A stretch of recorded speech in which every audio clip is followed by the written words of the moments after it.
ಓಂ ನಮೋ ಭಗವತೆ ಸರ್ವವಿದೆ ಆತ್ಮನೆ ಸತ್ಯಾಯ ಆನಂದನಿಧಯೇ. ನಮೋ ಭಗವತ್ಯೈ ಲಕ್ಷ್ಮ್ಯೈ. ನಮೋ ಭಗವತೆ ಚತುರ್ಮುಖಾಯ. ನಮಃ ಸರ್ವೇಭ್ಯೋ ದೇವೇಭ್ಯಃ ಪರೋಕ್ಷ ಪ್ರಿಯೇಭ್ಯಃ ಪ್ರತ್ಯಕ್ಷ ದ್ವಿಭ್ಯಶ್ಚ. ಶ್ರೀ ಗುರುಭ್ಯೋ ನಮಃ. ಸರ್ವೇ ಖಲು ಶಬ್ದಾಃ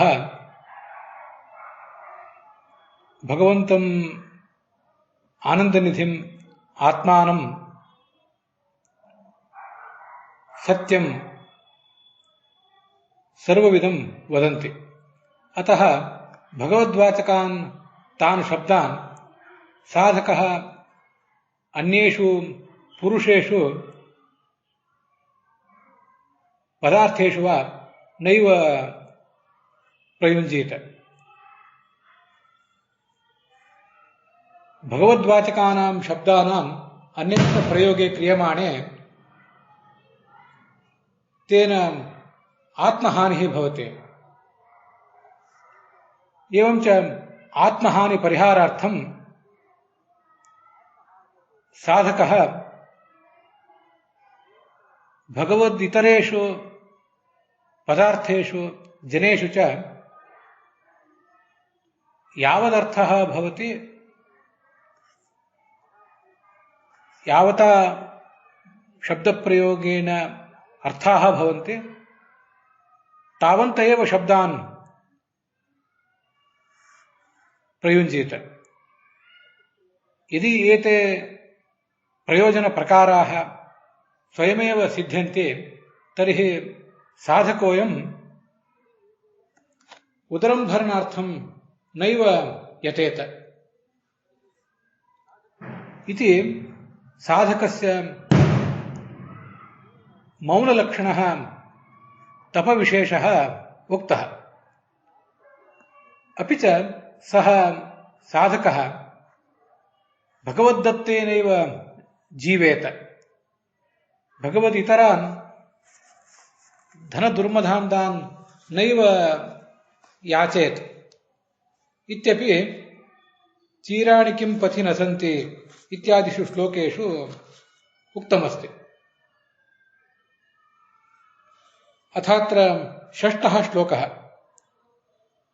ಭಾಗವತಸ್ಯ ದ್ವಿತೀಯೇ ಸ್ಕಂಧೆ ದ್ವಿತೀಯೇ ಅಧ್ಯಾಯ.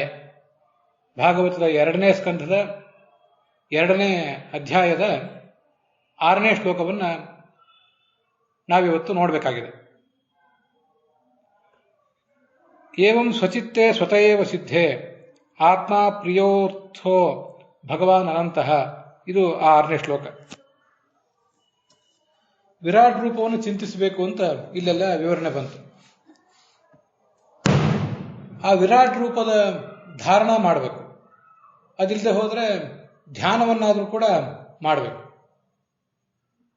ಹೀಗೆ ನಮಗೆ ಯಾವುದು ಸಾಧ್ಯವೋ ಅಷ್ಟೊಂದು ಧ್ಯಾನವನ್ನಾದರೂ ಕೂಡ ಸಾಧಕ ಮಾಡಬೇಕು. ಅದರ ಬಗ್ಗೆ ಆತ್ಮವಂಚನೆ ಮಾಡಿಕೊಳ್ಳುವುದು ಉಚಿತ ಅಲ್ಲ. ಹೀಗೆ ಇದರಿಂದ ಮನೋಜಯ ಸಿದ್ಧ ಆಗ್ತದೆ, ಮನಸ್ಸಿನ ಮೇಲೆ ನಿಯಂತ್ರಣ ಸಿಗ್ತದೆ. ಅದಾದ್ಮೇಲೆ ಮುಂದೆ ಸಾಧಕ ಏನು ಮಾಡಬೇಕು? ಬೇರೆ ಬೇರೆ ತರಗತಿಯ ಸಾಧಕರಿಗೆ ಬೇರೆ ಬೇರೆ ರೀತಿಯಾದಂತಹ ಕರ್ತವ್ಯಗಳನ್ನು ಈ ಮುಂದಿನ ಶ್ಲೋಕಗಳಲ್ಲಿ ಹೇಳ್ತಾರೆ. ಈ ಮುಮುಕ್ಷುಗಳಾದಂತಹ ದೇವತೆಗಳು, ವ್ಯಾಪ್ತೋಪಾಸಕರು ಅಂತ ಏನು ಕರೆಸ್ಕೊಂಡಿದ್ದಾರೆ, ಅವರೆಲ್ಲ ಸರ್ವತ್ರ ವ್ಯಾಪ್ತವಾದಂತಹ ಭಗವಂತನ ರೂಪವನ್ನು ಚಿಂತಿಸಬೇಕು. ಮತ್ತೆ ಆ ಧ್ಯಾನ ಕಾಲದಲ್ಲಿ ಅವರಿಗೆ ರೋಮಾಂಚನ ಆಗ್ತದೆ. ಆ ಭಗವಂತನ ಚಿನ್ಮಯವಾದಂತಹ ಅಪ್ರಾಕೃತವಾದಂತಹ ರೂಪವನ್ನು ನೋಡಿದ್ರಂತೂ ರೋಮಾಂಚನ ಆಗೇ ಆಗ್ತದೆ. ಅದಿಲ್ಲದೆ ಹೋದರೂ ಕೂಡ ಪ್ರಾಕೃತವಾದ ರೂಪವನ್ನೇ ನಾವು ಮನಸ್ಸಿನ ಪರದೆಯ ಮೇಲೆ ಚಿತ್ರಿಸಿಕೊಂಡಾಗ ಕೂಡ ಆನಂದದಿಂದ ರೋಮಾಂಚನ ಆಗ್ತದೆ. ಮತ್ತೆ ಆ ಸಂದರ್ಭದಲ್ಲಿ ಒಂದು ದೃಢವಾದಂಥ ನಿಶ್ಚಯ ಇರಬೇಕು ಅಂತ ಹೇಳ್ತಾರೆ.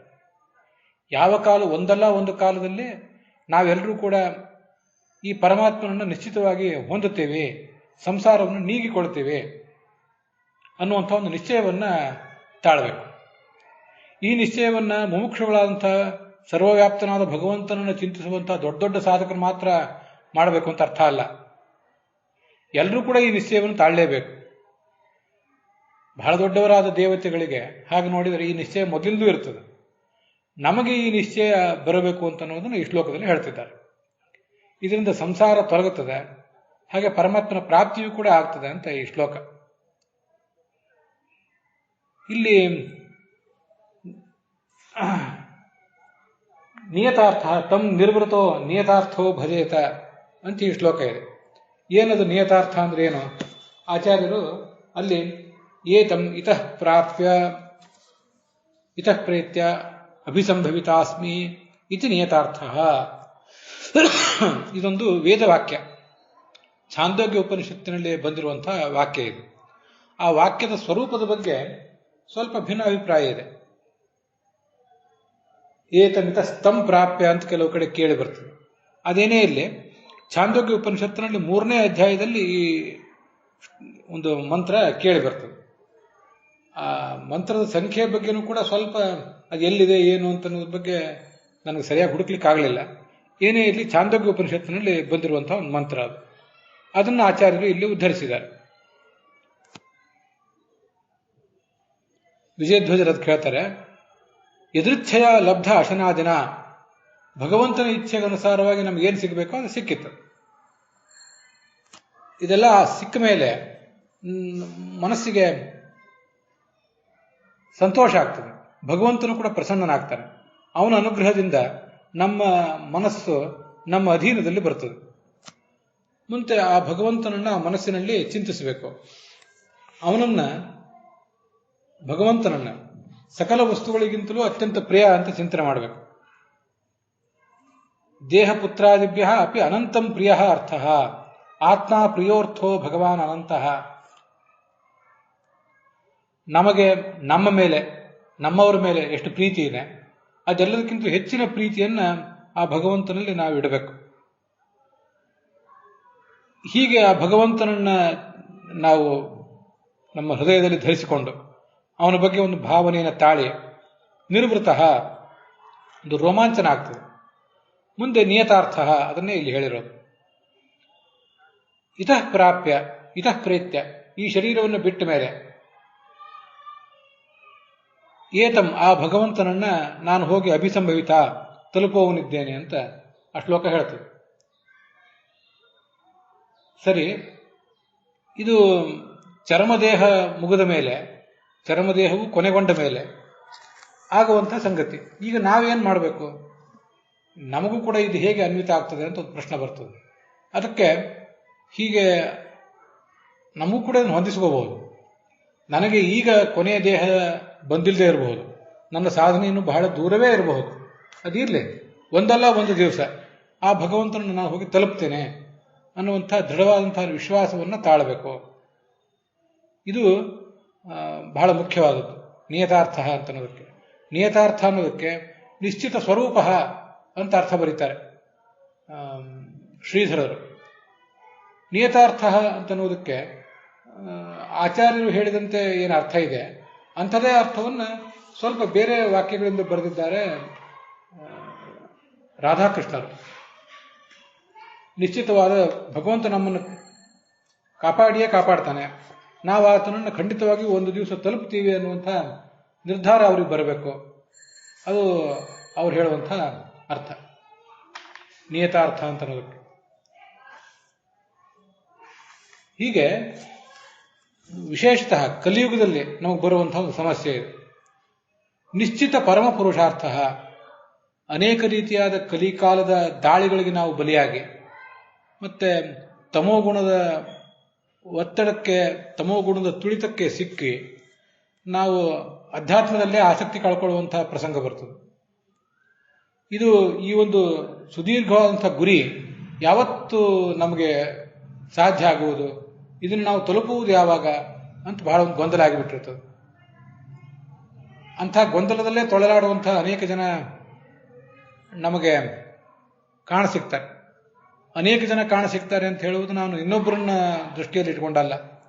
ಅನೇಕ ಬಾರಿ ಇಂಥ ಗೊಂದಲಗಳು ನಮಗೇ ಬರಬಹುದು. ಅಂಥ ಗೊಂದಲ ಬರಬಾರದು. ಒಂದಲ್ಲ ಒಂದು ದಿವಸ ನಾನು ಭಗವಂತನನ್ನು ಕಂಡೇ ಕಾಣ್ತೇನೆ. ನಹಿ ಕಲ್ಯಾಣಕತ್ ಕಶ್ಚಿತ್ ದುರ್ಗತಿಂ ತಾತ ಗಚ್ಚತಿ.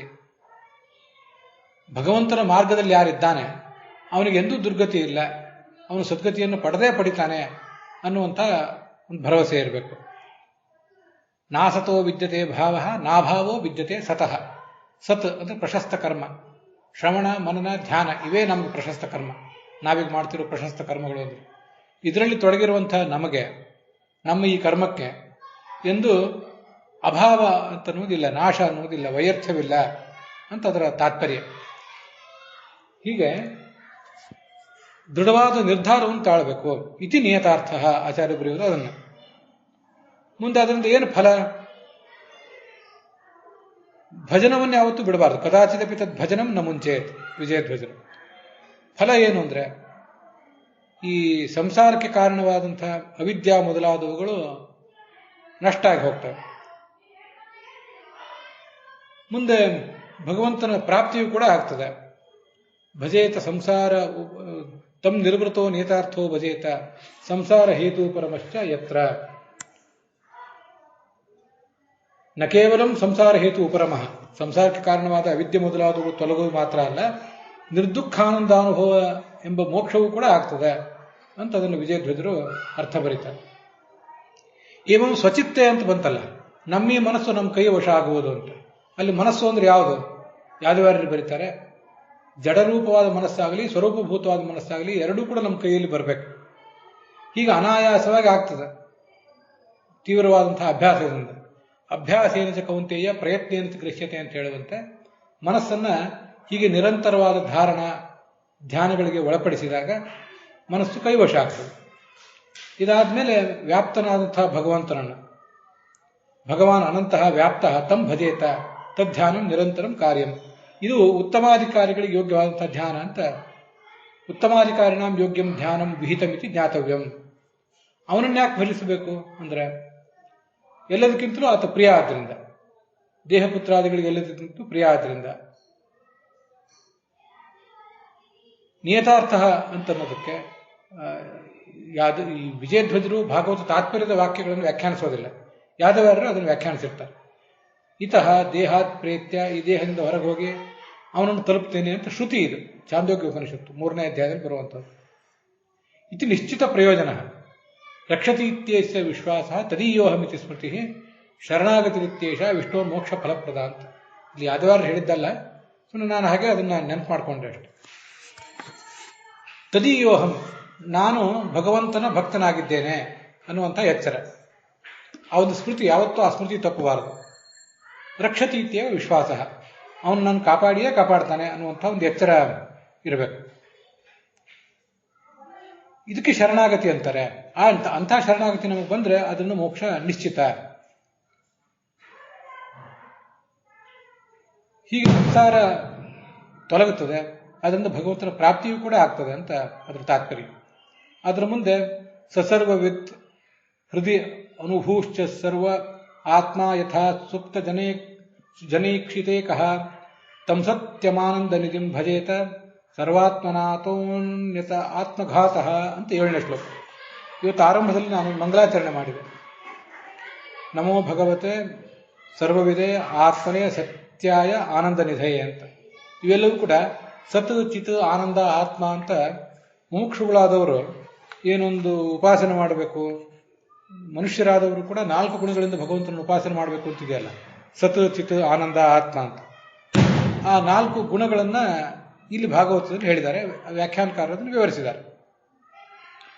ಸತ್ ಚಿತ್ ಆನಂದ ಆತ್ಮ ಅಂತ ಹೀಗೆ ಹೇಳುವಾಗ, ಚಿತ್ ಅಂದ್ರೆ ಜ್ಞಾನ ಸ್ವರೂಪ ಅಂತ ಅರ್ಥ. ಆ ಜ್ಞಾನ ಸ್ವರೂಪ ಅನ್ನೋದನ್ನೇ ಇಲ್ಲಿ ಶಬ್ದ ಭಾಗವತದಲ್ಲಿ ಸರ್ವವಿತ್ ಎಂಬ ಶಬ್ದ ಹೇಳಿದೆ. ಆತ್ಮ ಅಂತ ಶಬ್ದ ಭಾಗವತದಲ್ಲೂ ಇದೆ, ಬ್ರಹ್ಮಸೂತ್ರದಲ್ಲಿ ಬರುವಂತಹ ಸತ್ವಚಿತ ಆನಂದ ಆತ್ಮ ಅನ್ನೋದು ಇದ್ದೇ ಇದೆ.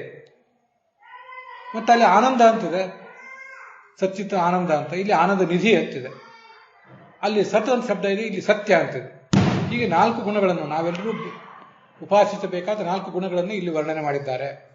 ಇದು ಮುಂದೆ ಬರೋದು. ನಮ್ಮೆಲ್ಲರ ಒಳಗೆ ನಾವೆಲ್ಲರೂ ಎಚ್ಚರ ತಪ್ಪಿದಾಗಲೂ ಕೂಡ, ಹಿಂದೆ ಸೃಷ್ಟಿಗೆ ಬರುವುದಕ್ಕಿಂತ ಮುಂಚೆ, ಸೃಷ್ಟಿಗೆ ಬಂದ ಮೇಲೂ ಕೂಡ, ದಿನಪ್ರಳಯದಲ್ಲಿ ಮತ್ತೆ ಮನ್ವಂತರ ಪ್ರಳಯದಲ್ಲಿ, ದಿನಪ್ರಳಯದಲ್ಲಿ ನಾವೆಲ್ಲ ಎಚ್ಚರ ತಪ್ಪಿದಾಗ ಕೂಡ, ಹಾಗೆ ಪ್ರತಿನಿತ್ಯ 12 ಗಂಟೆ ಹಗಲಾದ ಮೇಲೆ ಮತ್ತೇನು ರಾತ್ರಿ ಬರ್ತದೆ. ಆವಾಗ ಕೂಡ ನಾವು ಎಚ್ಚರ ತಪ್ಪಿದಾಗಲೂ ನಮ್ಮನ್ನೆಲ್ಲರನ್ನೂ ನೋಡ್ತಾ ಇರುವ, ನಮ್ಮೆಲ್ಲರನ್ನೂ ಮುನ್ನಡೆಸ್ತಾ ಇರುವಂಥ ಭಗವಂತ ಏನಿದ್ದಾನೆ, ಅವನನ್ನು ಸರ್ವಾತ್ಮನ ಭಜೇತ. ಜೀವನದಲ್ಲಿ ಮತ್ತೇನೇ ತೊಂದರೆ ಬಂದರೂ ತೊಂದರೆ ಇಲ್ಲ, ಆ ಭಗವಂತನನ್ನು ಮಾತ್ರ ಭಜಿಸುವುದನ್ನು ಮಾತ್ರ ಬಿಡಬಾರದು. ಇಲ್ಲದೆ ಹೋದರೆ ಆತ್ಮ ಹಾನಿ ಇದೆ. ಇಹಚೇದವೇದಿ ತಥ ಸತ್ಯಮಸ್ತಿ ರಚೇದಿ ಹಾವೇದಿ ಮಹತಿ ವಿನಷ್ಟಿ. ಇಷ್ಟು ಅನುಕೂಲ ಇರುವಾಗ ಆ ಭಗವಂತನನ್ನು ತಿಳಿಯಬೇಕು. ತಿಳಿಯದೆ ಹೋದರೆ ಮಹತಿ ವಿನಷ್ಟಿ, ಮಹಾ ಹಾನಿ ಇದೆ ಅಂತ ವರ್ಣನೆ ಮಾಡ್ತಾರೆ. ಇಲ್ಲಿ ಸರ್ವಾತ್ಮನ ಭಜೇತ ಅಂತ ಬಂದಿದೆಯಲ್ಲ, ಅದಕ್ಕೆ ಯಾದವಾರ್ಯರು ವಿಜಯಧ್ವಜರು ಇಬ್ಬರು ಕೂಡ ಆಧಿವ್ಯಾಧಿ ಸಂಭವೇಪಿ ಉಪಾಸನಂ ನ ಹಾತವ್ಯಂ. ಎಷ್ಟೇ ದೊಡ್ಡ ಆಧಿ ವ್ಯಾಧಿಗಳು ಇತ್ಯಾದಿಗಳು ಬಂದಾಗಲೂ, ಆಧಿ ಅಂದರೆ ದೈಹಿಕ ರೋಗ, ವ್ಯಾಧಿ ಅಂದರೆ ದೈಹಿಕ ರೋಗ, ಆಧಿ ಅಂದರೆ ಮಾನಸಿಕ ರೋಗ. ಇವು ಎಷ್ಟೇ ಸಂಸಾರದಲ್ಲಿ ನಮ್ಮನ್ನು ಬಂದಿದ್ದು ತೊಂದರೆ, ನಮ್ಮನ್ನು ಬಾಧೆಗೀಡು ಮಾಡಿದರೂ ಕೂಡ ಭಗವಂತನನ್ನು ಧ್ಯಾನಿಸುವುದನ್ನು ಮಾತ್ರ ಬಿಡಬಾರದು.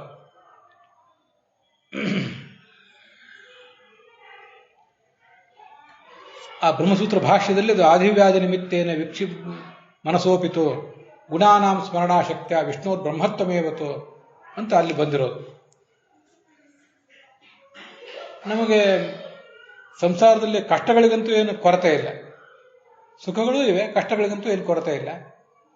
ಒಂದು 4 ದೈಹಿಕ ರೋಗಗಳನ್ನು, ಒಂದು 4 ಮಾನಸಿಕ ರೋಗಗಳನ್ನು ಪಟ್ಟಿ ಮಾಡಿರಿ ಅಂತ ಹೇಳಿದರೆ, ನಾವು ದೈಹಿಕ ರೋಗಗಳು ಅಂದರೆ ಜ್ವರ, ಅಜೀರ್ಣ ರೋಗ, ಅಗ್ನಿಮಾಂದ್ಯ,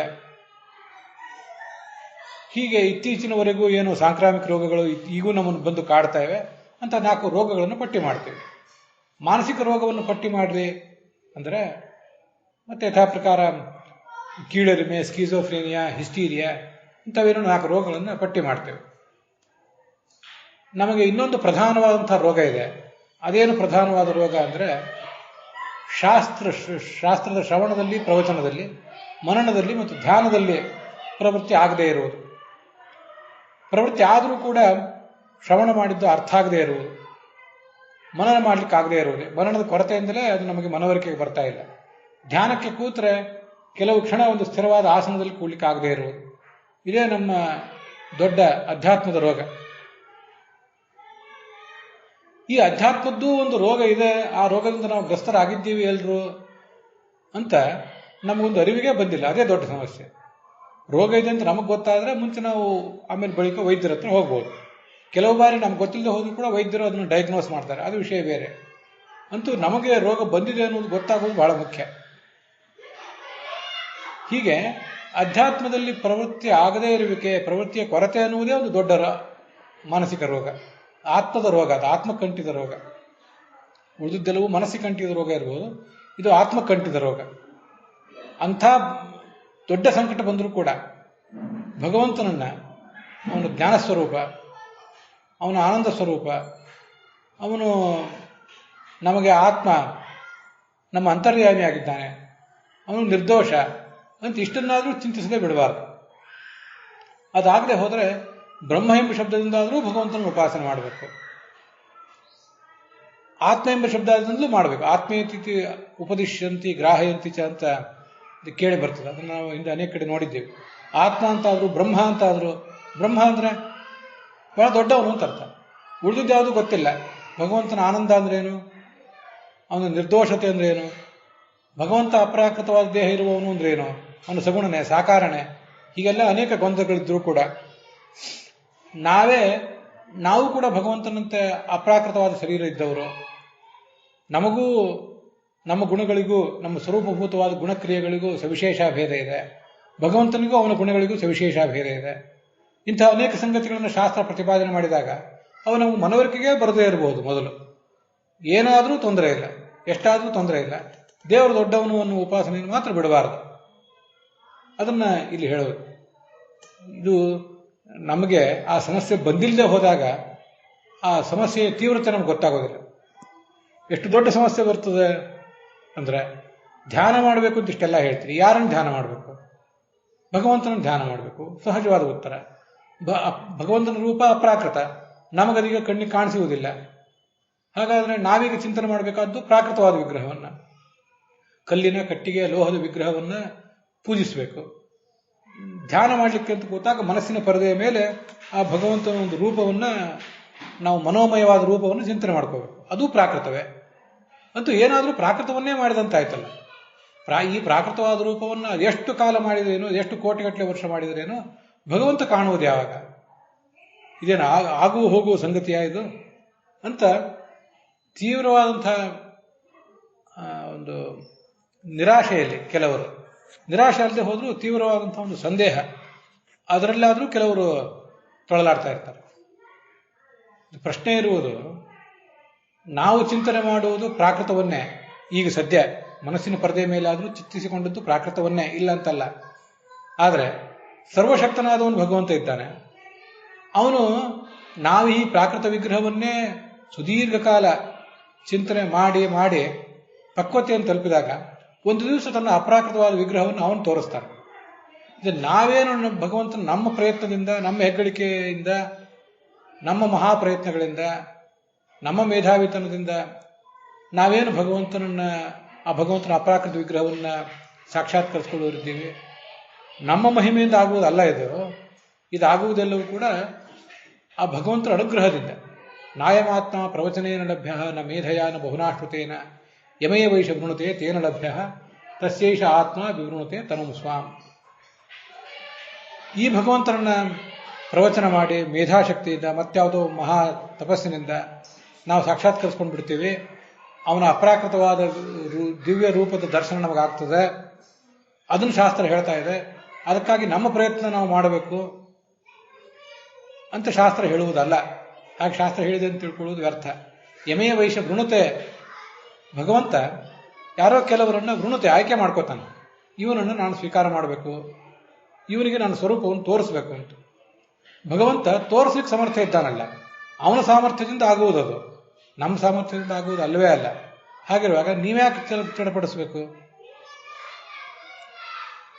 ಈಗ ನೀವು ಏನು ಮಾಡಬೇಕು ಅಂತ ಅದನ್ನು ಮಾಡಿ. ವರ್ತಮಾನೇನ ಕಾಲೇನ ವರ್ತಂತೆ ಹಿ ವಿಚಕ್ಷಣ. ಈಗ ನಮಗೆ ಪ್ರಾಕೃತವಾದ ಮನೋಮಯವಾದ ರೂಪವನ್ನೇ ಧ್ಯಾನ ಮಾಡಲಿಕ್ಕೆ ಸಾಧ್ಯ ಆಗಿರುವುದು. ಬ್ರಹ್ಮಾಂಡವನ್ನೆಲ್ಲ ಧ್ಯಾನ ಮಾಡಲಿಕ್ಕೂ ನಮ್ಗೆ ಆಗದೇ ಇರಬಹುದು. ಇಲ್ಲಿ ಏನೋ ಒಂದು ಕೆಲವು ಅರೆಕ್ಷಣಗಳಾದರೂ ಧ್ಯಾನ ಮಾಡ್ತಿದ್ದೇವಲ್ಲ, ಅದನ್ನಾದರೂ ಕೈ ಬಿಡಬಾರದು. ಭಗವಂತ ದೊಡ್ಡವನು, 4 ಗುಣ ಹೋಗಲಿ, ಪರಮಾತ್ಮನ ಬ್ರಹ್ಮತ್ವ ಎಂಬ ಗುಣವನ್ನಾದರೂ ಬಿಡಬಾರದು. ಅನೇಕ ಬಾರಿ ನಾವು ಹಾಸ್ಯಕ್ಕಾಗಿ ಹೇಳ್ಕೊಳ್ಳೋದು, 4 ಗುಣ, 1 ಗುಣ, ಅರ್ಧ ಗುಣವನ್ನಾದರೂ ಭಗವಂತನ ಉಪಾಸನೆ ಮಾಡೋಣ ಅಂತ.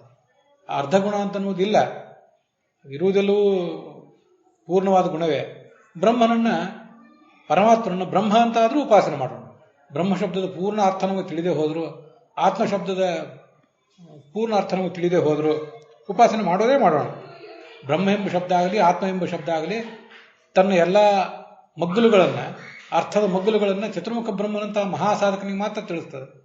ನಮ್ಮಂಥವರಿಗೆ ಅದರ ಎಲ್ಲ ಆಳ ಅಗಲಗಳು ತಿಳಿಯುವುದಿಲ್ಲ. ಆದರೂ ಸ್ವಲ್ಪ ಆದರೂ ತಿಳಿಯುತ್ತದಲ್ಲ. ಅದನ್ನೇ ನಭಃ ಪತಂತಿ ಆತ್ಮಸಮಂ ಪತತ್ರಿಣ ಅಂತ ಹೇಳಿರೋದು. ಹದ್ದು ಹಾರಿದಷ್ಟು, ಗಿಡುಗ ಹಾರಿದಷ್ಟು, ಗರುಡ ಹಾರಿದಷ್ಟು ಗುಬ್ಬಿಗೆ ಹಾರ್ಲಿಕ್ಕೆ ಆಗದೆ ಇರಬಹುದು. ಉಷ್ಟ್ರ ಪಕ್ಷಿ ನವಿಲುಗಳಿಗೆ ಹಾರ್ಲಿಕ್ಕೆ ಬರದೇ ಇರಬಹುದು. ಅಂತೂ ಹಾರ್ಲಿಕ್ಕಾದ್ರೂ ಬರ್ತದೆ, ನಡಿಲಿಕ್ಕಾದ್ರೂ ಬರ್ತದಲ್ಲ, ಅದನ್ನು ನಿಲ್ಲಿಸಬಾರ್ದು. ಅದನ್ನ ಈ ಶ್ಲೋಕ ಹೇಳೋದು. ಅಹಿತಕರಣಾದಿನ ಸ್ವಾತ್ಮಹನನಾಖ್ಯ ದೋಷಾಪತ್ಯ. ಭಗವಂತನ ಉಪಾಸನೆ ಅನ್ನೋದನ್ನು ಬಿಟ್ಟರೆ ನಾವು ಎಲ್ಲವನ್ನೂ ಕಳ್ಕೊಂಡು ಆತ್ಮಹತ್ಯೆ ಮಾಡಿಕೊಂಡಂತಾಗ್ತದೆ. ಅಲ್ಲಿ ವಿಜಯಧ್ವಜರು ಬರೀತಾರೆ, ಪ್ರಾಣಾಗ್ನೇಯ ಏವ ಏತಸ್ಮಿನ್ ಪುರೇ ಜಾಗೃತಿ ಇತಿ ಶ್ರುತೇ ಪಂಚವೃತ್ತಿ ಏಕಃ ಮುಖ್ಯ ಪ್ರಾಣ ಏವ ಯಥಾ ಸುಪ್ತ ಜನಸಿ ಈಕ್ಷಿತ. ಇಲ್ಲಿ ಭಗವಂತ ನಾವೆಲ್ಲರೂ ಮಲಗಿದಾಗ ನಮ್ಮನ್ನು ನೋಡ್ತಿರ್ತಾನೆ ಅಂತ ಬಂದಿದೆ. ಹೇಗೆ, ಯಾರಂತೆ ಅಂದ್ರೆ, ಈ ಯಾರಂತೆ ಅಂತನ್ನುವುದು ಅಲ್ಲಿ ಸ್ಪಷ್ಟ ಇಲ್ಲ. ಸುಪ್ತ ಜನೈಕ್ಷಿತ್ ಏಕಃ ಇಷ್ಟೇ ಬಂದಿದೆ. ಯಥಾ ಸುಪ್ತ ಜನೈಕ್ಷಿತ್ ಏಕಃ ಅಂತ ಬಂದಿದೆ. ಅದಕ್ಕೆ ವಿಜಯಧ್ವಜರು ಬರೀತಾರೆ, ಪ್ರಾಣ ಅಪಾನ ವ್ಯಾನ ಉದಾನ ಸಮಾನ ಎಂಬ 5 ರೂಪಗಳುಳ್ಳಂತಹ ಮುಖ್ಯ ಪ್ರಾಣ ಒಬ್ಬನೇ ನಾವೆಲ್ಲರೂ ಮಲಗಿದ್ದಾಗ ನಮ್ಮನ್ನು ನೋಡ್ತಾ ಇರ್ತಾನಲ್ಲ, ಹಾಗೆ ಭಗವಂತನೇ ನೋಡ್ತಾನೆ. ವಾಸ್ತವಿಕವಾಗಿ ಮುಖ್ಯ ಪ್ರಾಣಕ್ಕಿಂತಲೂ ದೊಡ್ಡ ಸ್ಥಾನದಲ್ಲಿರುವಂತಹ ಭಗವಂತ ನೋಡ್ತಾನೆ ಅಂತ ಹೀಗೆ ಅದಕ್ಕೆ ಅರ್ಥ ಬರೀತಾರೆ. ಉಳಿದವರು ವಿಜಯಧ್ವಜರು ಯಾದವಾರ್ಯರು ಮೊದಲಾದವರು ಅದಕ್ಕೆ ಅರ್ಥ ಬರೆಯುವಂತೆ. ಒಂದು ಮನೆಯಲ್ಲಿ ಕೆಲವರು ಮಲ್ಕೊಂಡಿದ್ದಾರೆ ದಣದು. ಒಬ್ಬನೇ ಯಾರೋ ಅವರನ್ನು ಕಾವಲು ಕಾಯಲಿಕ್ಕಾಗಿ ಕೂತಿದ್ದಾನೆ, ಒಬ್ಬ ವಾಚ್ಮನೋ ಯಾರೋ ಒಬ್ಬ. ಅವನು ಕೂತಿದ್ದಾನಲ್ಲ, ಅದರಂತೆ ಈ ಭಗವಂತ ಎಲ್ಲರನ್ನೂ ಕೂಡ ಎಚ್ಚರನಾಗಿದ್ದು ಕಾಯ್ತಾ ಇದ್ದಾನೆ. ಇದು ಯಾದವಾರರು ಬರೆಯುವಂಥ ಅರ್ಥ. ಯಥಾ ಏಕಃ ಸ್ವಯಂ ಅಸುಪ್ತಃ ಸುಪ್ತ್ಯವಸ್ಥಾಯಾಂ ಸುಪ್ತ ಜನೇಕ್ಷಿತ. ಒಬ್ಬ ವ್ಯಕ್ತಿ, ಯಾವನೋ ಒಬ್ಬ ವಾಚ್ಮನೋ ಯಾರೋ ಒಬ್ಬ, ಪೊಲೀಸನೋ ಮಿಲಿಟರಿ ಅವನೋ ಯಾರೋ ಒಬ್ಬ, ತಾನು ಮಲಗಿಲ್ಲ, ಇನ್ನು ಉಳಿದವರೆಲ್ಲ ಮಲಗಿದ್ದಾರೆ. ಆ ಮಲಗಿದವರನ್ನು ನೀವು ನೋಡ್ತಾ ಕೂತಿರ್ತಾನೆ. ಅದರಂತೆ ಜಾಗೃತ ಅವಸ್ಥಾದಲ್ಲಿ ಆಗಲಿ ಮತ್ತಾವುದೇ ಅವಸ್ಥೆಯಲ್ಲಿ ಆಗಲಿ, ಸ್ವಪ್ನಾವಸ್ಥೆಯಲ್ಲಿ ಸುಷುಪ್ತಾವಸ್ಥೆಯಲ್ಲಿ ಎಲ್ಲ ಕಡೆಯೂ ಕೂಡ ಅಜ್ಞಾನರಹಿತನಾದ ಈ ಭಗವಂತ ಈ ಅಜ್ಞಾನ ಬದ್ಧರಾದಂತಹ ಜೀವರನ್ನು ನೋಡ್ತಾ ಇರ್ತಾನೆ. ಅವರನ್ನ ಸಂಸಾರದಲ್ಲಿ ಬಂಧಿಸಿದವನು ಅವನೇ, ಅವರನ್ನ ಮೇಲೆ ಎತ್ತುವವನು ಕೂಡ ಅವನೇ ಆಗಿದ್ದಾನೆ. ಅದು ಅದರ ತಾತ್ಪರ್ಯ. ಯಾದವಾರ ಈಗ ವಿಜಯಧ್ವಜರು ಬರೆದ ಅರ್ಥಗಳನ್ನೆಲ್ಲ ನೋಡಿದ್ದಾಯ್ತು.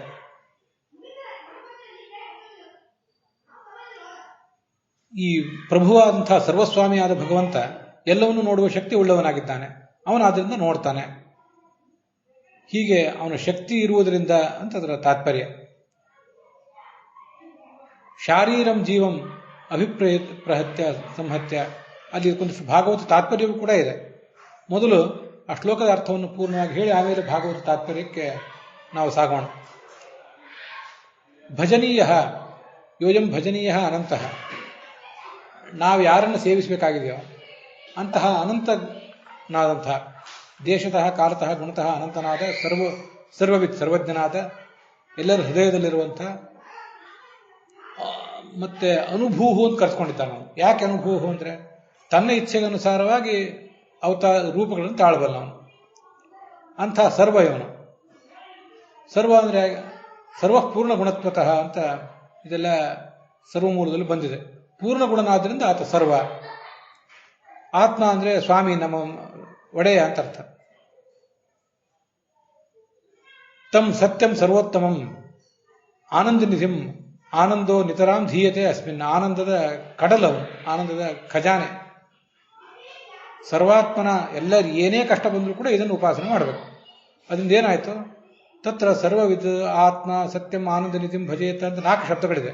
ಸರ್ವತ್ರ ಸರ್ವವಿತ್ ಅಂತ ಒಂದು ಶಬ್ದ, ಆತ್ಮ ಅಂತ ಒಂದು ಶಬ್ದ, ಸತ್ಯಂ ಅಂತ ಒಂದು ಶಬ್ದ, ಆನಂದ ನಿಧಿ ಅಂತ ಒಂದು ಶಬ್ದ. ಈ 4 ಶಬ್ದಗಳಿಂದ ಸತ್ ಚಿತ್ ಆನಂದ ಆತ್ಮ. ಸರ್ವವಿತ್ ಅಂದ್ರೆ ಜ್ಞಾನ, ಸರ್ವವಿತ್ ಅಂದ್ರೆ ಚಿತ್ ಅಂತ ಅರ್ಥ, ಆತ್ಮ ಅಂದ್ರೆ ಆತ್ಮ ಅಂತ ಶಬ್ದ ಇದ್ದೇ ಇದೆ, ಸತ್ಯ ಅಂದ್ರೆ ಸತ್ ಅಂತ ಅರ್ಥ, ಆನಂದ ನಿಧಿ ಅಂದ್ರೆ ಆನಂದ. ಹೀಗೆ ಗುಣಚತುಷ್ಟಯಗಳನ್ನು ಉಪಾಸನೆ ಮಾಡಬೇಕು. ಆನಂದಾದಯ ಪ್ರಧಾನಸ್ಯ ಅಂತ ಸೂತ್ರ. ಮುಂದೆ ಬ್ರಹ್ಮಸೂತ್ರದಲ್ಲಿ 3ನೇ ಅಧ್ಯಾಯದಲ್ಲಿ 3ನೇ ಪಾದದ 12ನೇ ಸೂತ್ರ. ಪ್ರಧಾನಸ್ಯ, ನಮಗೆಲ್ಲರಿಗೂ ಪ್ರಧಾನವಾಗಿ ಗಮ್ಯವಾದದ್ದು ಮೋಕ್ಷ. ಆ ಮೋಕ್ಷದ ಪ್ರಾಪ್ತಿಗಾಗಿ ನಾವು ಮಾಡಬೇಕಾದ ಕರ್ತವ್ಯ ಏನು? ಈ 4 ಗುಣಗಳ ಉಪಾಸನೆ ಅಂತ ಹೀಗಲ್ಲಿ ಬಂದಿದೆ. ಸರ್ವಾಧಿಕಾರಿ ಸಾಧಾರಣಂ ಉಪಸಂಹಾರ್ಯಂ. ಎಲ್ಲಾ ಥರದ ಅಧಿಕಾರಿಗಳು ಸೇರಿ ಮಾಡಬೇಕಾದಂಥ ಉಪಾಸನೆ ಅಂದ್ರೆ ಇದು ಉಪಾಸನೆ. 4 ಗುಣಗಳ ಉಪಾಸನೆ ಏನಾದರೂ ಮಾಡಬೇಕು. ಹೀಗೆ ಭಜನವನ್ನು ಮಾಡುವುದನ್ನು ಬಿಟ್ಟರೆ ಈ ಸಾಧಕ ತನ್ನ ವ್ಯಕ್ತಿತ್ವವನ್ನೇ ಕಳ್ಕೋತಾನೆ, ಆತ್ಮಹತ್ಯೆ ಮಾಡಿಕೊಂಡಂತಾಗ್ತದೆ. ಯಥೈಕಸ್ತು ಬಹೂನ್ ಸುಪ್ತಾನ್ ಅಸುಪ್ತಃ ಪಶ್ಯತಿ ಪ್ರಭು. ಇಲ್ಲಿ ಭಾಗವತ ತಾತ್ಪರ್ಯ ಇದೆ. ವ್ಯೋಮ ಸಂಹಿತ ಅನ್ನೋ ಗ್ರಂಥವನ್ನು ಆಚಾರ್ಯರು ಉದ್ಧರಿಸಿದ್ದಾರೆ. ಯಥಾ ಏಕಸ್ತು, ಯಾವನೋ ಒಬ್ಬ ವ್ಯಕ್ತಿ ಇದ್ದಾನೆ, ಅವನು ಅಸುಪ್ತಃ, ತಾನು ಮಲಗಿಲ್ಲ, ಇನ್ನು ಉಳಿದವರು ಮಲಗಿದ್ದವ್ರನ್ನ ನೋಡ್ತಾ ಇದ್ದಾನೆ. ಅದರಂತೆ ಭಗವಂತನು ಎಲ್ಲರನ್ನೂ ನೋಡ್ತಾನೆ. ಜೀವರಿಗೆಲ್ಲ ಗಾಢವಾದ ನಿದ್ರೆ ಬರೆಸಿದ್ದಾನೆ, ತಾನು ಮಾತ್ರ ನಿದ್ದೆ ಇಲ್ಲದೇನೆ ಈ ಜೀವರನ್ನ ನೋಡ್ತಾ ಇದ್ದಾನೆ. ಅವನಿಗೆ ಆಯಾ ಶಬ್ದಗಳಿಂದ ಯಾಕೆ ವಾಚ್ಯತ್ವ ಅದನ್ನು ಹೇಳ್ತಾರೆ. ಸ್ವಪ್ನೇನ ಶಾರೀರಮಭಿಪ್ರಹತ್ಯ ಅಸುಪ್ತಃ ಸುಪ್ತಾನ್ ಅಭಿಚಾಕಶೀತಿ. ಇದು ಕೂಡ ಒಂದು ಉಪನಿಷತ್ತಿನ ಮಾತು ಅಂತ ನೆನಪು. ಅದಕ್ಕನುಸಾರ ಆ ಉಪನಿಷತ್ತಿನ ಮಾತನ್ನು ಕೂಡ ಇಲ್ಲಿ ಆಚಾರ್ಯ ಉದ್ಧರಿಸಿದ್ದಾರೆ. ಅಸುಪ್ತಃ, ತಾನು ಮಲಗಿಲ್ಲದ ಭಗವಂತ, ಅಸುಪ್ತಾನ್ ಮಲಗಿರುವಂಥ ಜೀವನನ್ನು ಅಭಿಚಾಕಶೀತಿ ನೋಡ್ತಾ ಇದ್ದಾನೆ. ಸ್ವಪ್ನೇನ, ಆ ಜೀವರಿಗೆ ಸ್ವಪ್ನವನ್ನ ಅವನು ಕೊಡ್ತಾನೆ,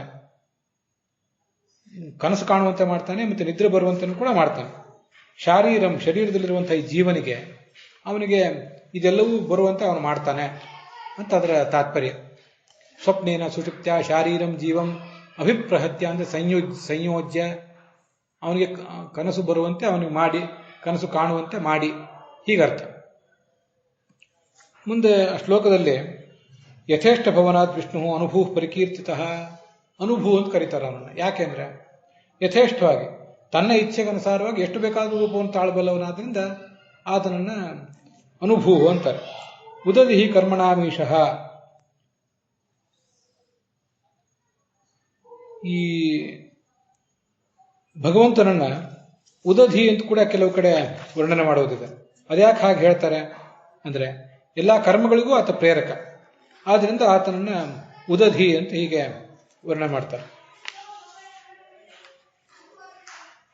ಸರ್ವ ಪೂರ್ಣ ಗುಣೋಯತಃ, ಸರ್ವ ಎಂಬ ಶಬ್ದದಿಂದ ಭಗವಂತನ ಹೇಳುವುದು ಯಾಕೆ? ಆತ ಪೂರ್ಣ ಗುಣನಾದ್ದರಿಂದ. ಸತ್ಯ ಕೇವಲ ಸಾರತ್ವಾತ್, ಈ ಜಗತ್ತಿನಲ್ಲಿ ಅತ್ಯಂತ ಶ್ರೇಷ್ಠವಾದ ವ್ಯಕ್ತಿತ್ವ, ಸಾರಭೂತವಾದ ವ್ಯಕ್ತಿತ್ವ ಅಂದ್ರೆ ಭಗವಂತನು. ನಿಯಮೋ ನಿಯತೇ ಅಜಃ, ಭಗವಂತನ ನಿಯಮ ಅಂತ ಕೂಡ ಹೇಳ್ತಾರೆ. ಇವೆಲ್ಲ ಇಲ್ಲಿ ಬಂದಿಲ್ಲ, ಇಲ್ಲೂ ಬೇರೆ ಬೇರೆ ಕಡೆ ಬಂದಿರುವ ಶಬ್ದಗಳು. ಆಯಾ ಶಬ್ದಗಳಿಂದ ಭಗವಂತ ಹೇಗೆ ವಾಚ್ಯ ಅಂದ್ರೆ ನಿಯತೇಹೆ, ಎಲ್ಲರನ್ನೂ ತನ್ನ ನಿಯತಿಯಲ್ಲಿ ಅಣತಿಯಲ್ಲಿ ಇಟ್ಟುಕೊಂಡಿರುವುದರಿಂದ ಆತನಿಗೆ ನಿಯಮ ಅಂತ ಹೀಗೆ ಹೆಸರಿದೆ. ಉದಧಿ ಅಂತ ಕೂಡ ಹೆಸರು ಬೇರೆ ಬೇರೆ ಕಡೆ ಬಂದಿರುವಂತಹ ಹೆಸರು.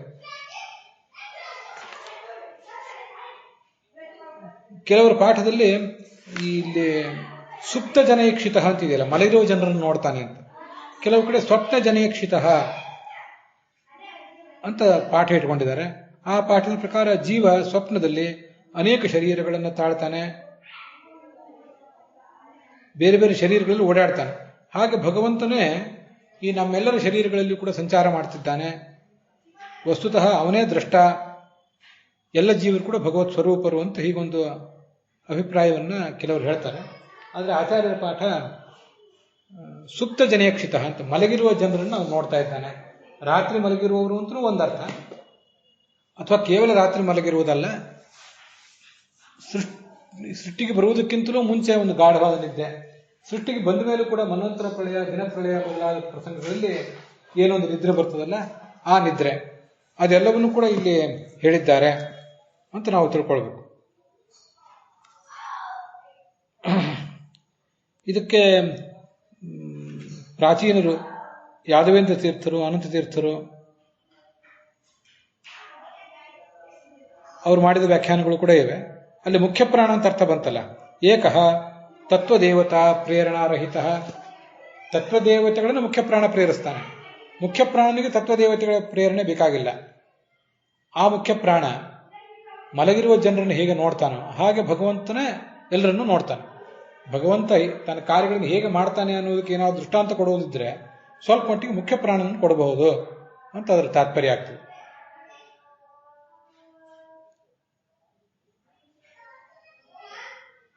ಹೀಗೆ ಇವತ್ತು ಆ 7 ಶ್ಲೋಕಗಳನ್ನು ನೋಡಿದ್ದೇವೆ, ವ್ಯಾಖ್ಯಾನದ ವಿಷಯಗಳನ್ನು ಕೂಡ ನೋಡಿದ್ದೇವೆ. ಅದರೊಂದಿಗೆ ಇವತ್ತಿನ ಈ ಭಾಗ ಸಮಾಪ್ತವಾಗಿದೆ. ಹುಸಿಯ ನಾಡಿ ಹೊಟ್ಟೆ ಹೊರೆವ ವಿಷಯದಲ್ಲಿ ರಸಿಕನೆಂದು ಹುಸಿಗೆ ಹಾಕಿದರು ಎನ್ನ ಋಷಿಕೇಶನೇ, ಈಶನಿನ್ನ ಚರಣ ಭಜನೆ ಆಸೆಯಿಂದ ಮಾಡುವೆ, ದೋಷ ರಾಶಿ ನಾಶ ಮಾಡು ಶ್ರೀಶಕೇಶವ. ಶ್ರೀಕೃಷ್ಣಾರ್ಪಣ ಮಸ್ತು.